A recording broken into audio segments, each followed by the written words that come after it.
Hey everybody, welcome to our notes on the skeletal system here. We're going to try something a little bit different for this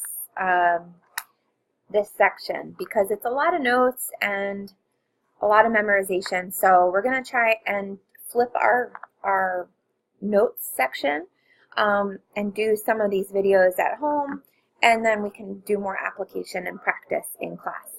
All right, so just bear with me here. I'm just trying to figure out this system here. So let's see. All right, so for reference, if you are using the textbook, we are in Chapter 6 of the textbook.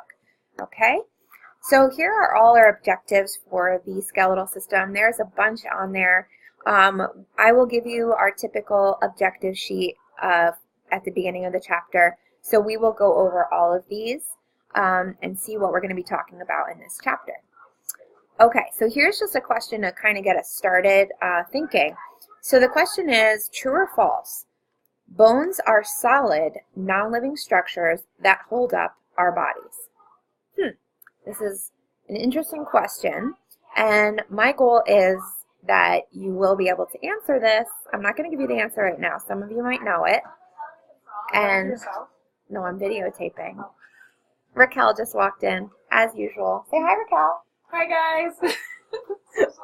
You're fine. It's just for my anatomy class. Okay. All right, so I'm not going to tell you the answer just yet, but after our notes, you should be able to answer this question. All right, so let's take a look at the components and the functions of the skeletal system. So when we say skeletal system, a lot of people just think we're talking about just bones. However, we're talking about more than that. We're talking about the joints between bones, and there's a bunch of different kinds of joints. So like, for example, the bones of your skull are fused together very tightly, and they don't really move, okay? But then you have your knuckles that move, you know, you can move them around your knee. You can, there's like little pockets of fluid in between them. All right, so we're going to talk about the different types of joints that we have in the body between bones. Basically, any time a bone meets a bone, it's a joint. All right, then we're going to talk about ligaments, cartilage, dense regular connective tissue, like tendons, things like that, and joint capsules. So like your knee, if you've ever heard of, you know, like the meniscus, like where is that? We'll talk about things like that, okay? And then the functions. So the functions of the skeletal system, we did this back in the beginning of the year when we talked about what the functions of all the body systems were.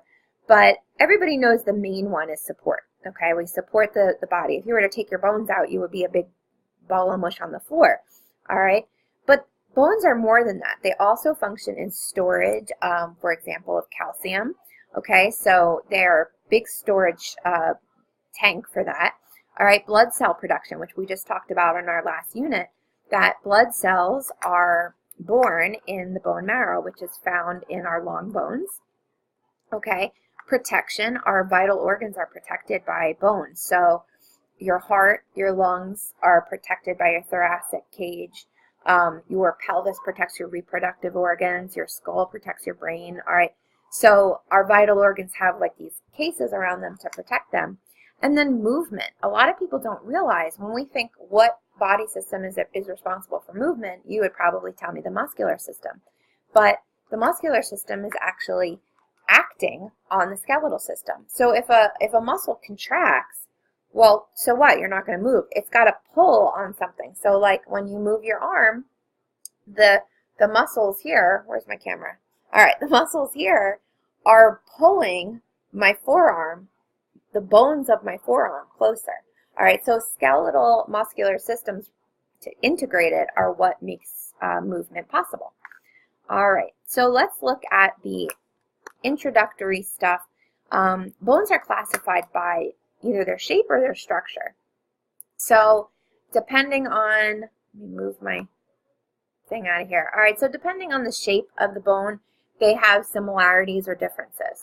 All right, you have in the adult human skeleton 206 bones.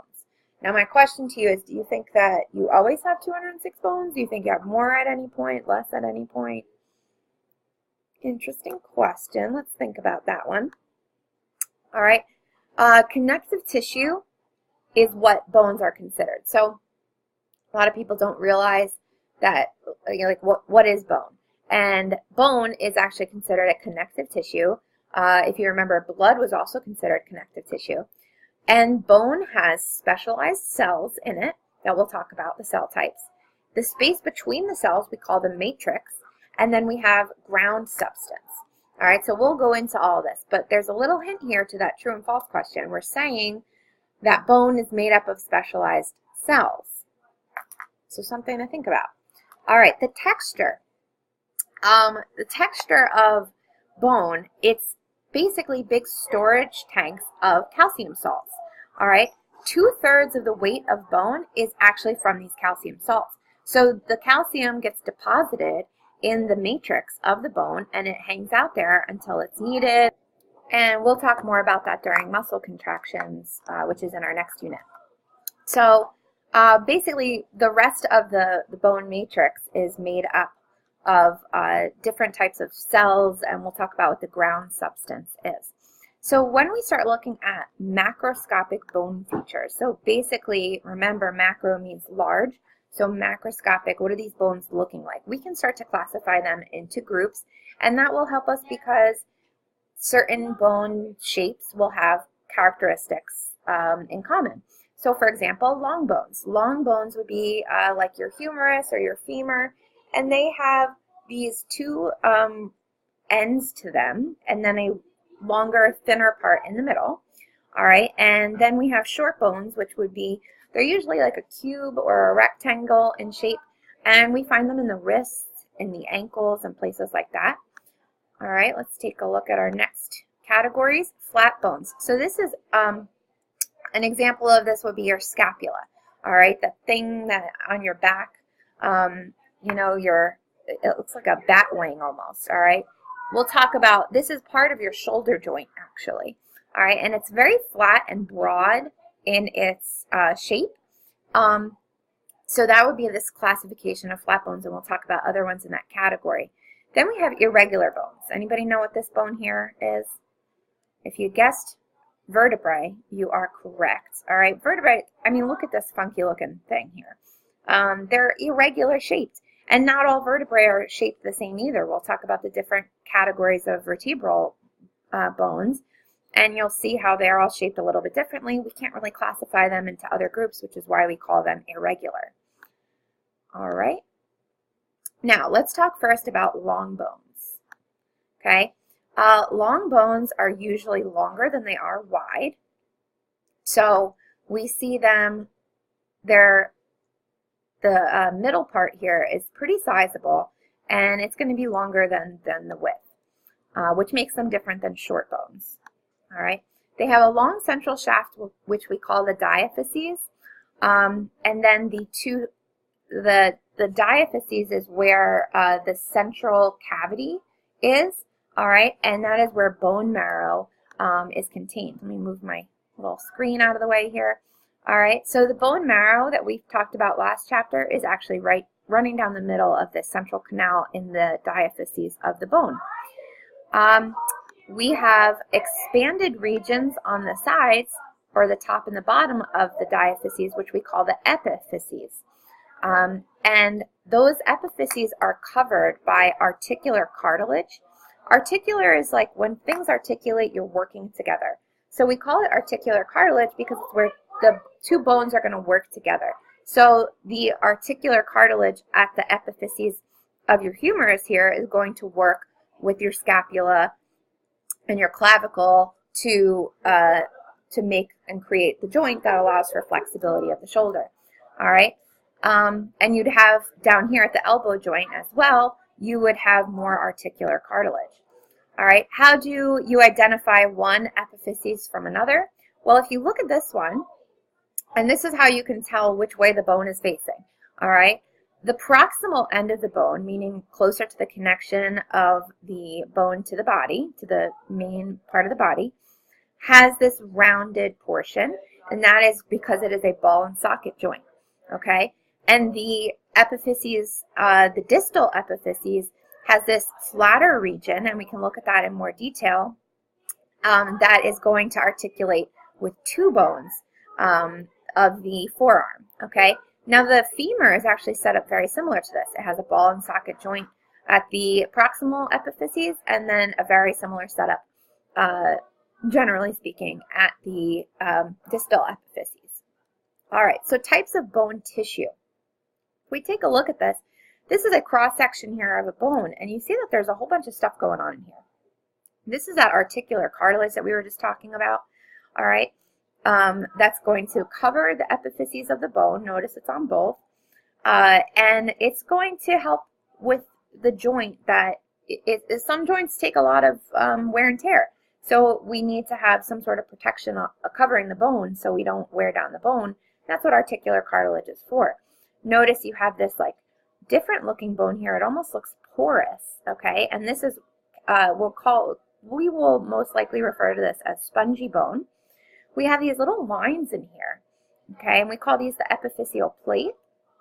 Notice epiphyses, and they have plates where they meet the diaphyses, all right?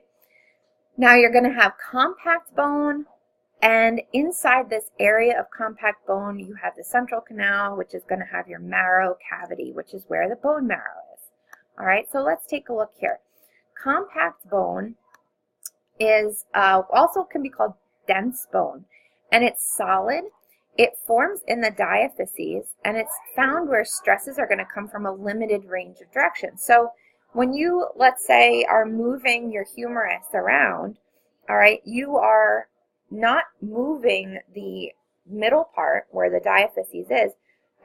It's not moving in all sorts of different directions. It's just being moved up or down, okay? There's not forces coming in all different directions. Whereas the bone over here, it's got to move and the forces are going to be coming in several different directions. So it's going to be set up a little bit differently, not as solid, okay? Now the spongy bone is a network. This is over here at the epiphyses. It's a network of bony rods separated by spaces. So it's basically like a sponge. That's why we call it that. It fills the epiphyses and lines the marrow cavity. So you see it right in here, okay? And it is found where bones are not stressed or where stresses come from many directions. And it also reduces the weight of the skeleton. If we were made up of all compact bone, our skeleton would weigh a ton. All right, so the spongy bone has air pockets that actually allows our skeleton to not weigh as much. All right, let's look. If we take a look here at an actual picture, you see this compact bone, it's very solid, okay? And then you see the difference in the spongy bone and how it's almost airy looking, all right? Now, bone membranes. Your bone, just like any other living tissue, has some membranes around it, and it needs blood vessels and things like that to feed it because it is living, all right? So the periosteum, which we see here, is this like white surface, and we'll do a lab and with the chicken bone, and you'll see the periosteum very well. Next time you eat some wings, see if you can find the periosteum. It covers the outer surface of the bones, and it intermingles with fibers, tendons, ligaments, the fibers of those things. All right, it separates bone from the surrounding tissue and provides a route for nervous and blood supply. So if you see here, the blood supply goes through the periosteum and it's able to integrate into the bone through there. Now you have the endosteum, which is it covers the spongy bone and the inside of the bone cavity. So you'd have it anywhere where spongy bone is, all right? And it is active during bone growth and repair. And we'll talk about bone growth and repair later on in the chapter. So you see these little things here, they're called Sharpey's fibers. And they are also known as perforating fibers. They're what's connecting the periosteum to the bone, which is why it's sometimes a little bit hard to peel the periosteum off of the bone. All right, let's see here. Okay, if we look at bone histology, and then we're gonna do this lab, it's actually really cool. It looks so crazy if you look at it under the microscope. First of all, look at this spongy bone here. It's really neat looking. Now, if we zoom in and we look under the microscope, what you're going to see, first of all, anything with bone we refer to as osteo or osseous tissue. All right, you're going to see these arrangements of little round, they almost look like rings of a tree. Okay, and you have these arrangements, and one whole circle is called an osteon.